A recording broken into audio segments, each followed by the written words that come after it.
Assalomu alaykum. Ferti Centerdan hammaga xush xabar bilan aloqaga chiqmoqchimiz.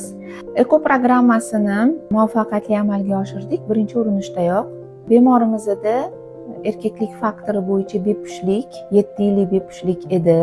2023-yilda TZ amaliyotini o'tkazishgan hamda 2 yildan keyin eko programmasiga kelishdi bu juftligimiz. Oilaviy sabablarga ko'ra.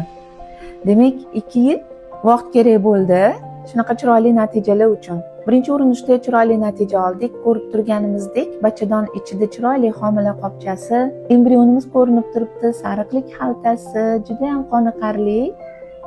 5AA embrionlarni, 4AB hamda 5AA embrionlarni transfer qilgan edik. Mana hozir bachadon ichida chiroyli homila qopchasini ko'rib turibmiz. Juftligimizni tabriklaymiz.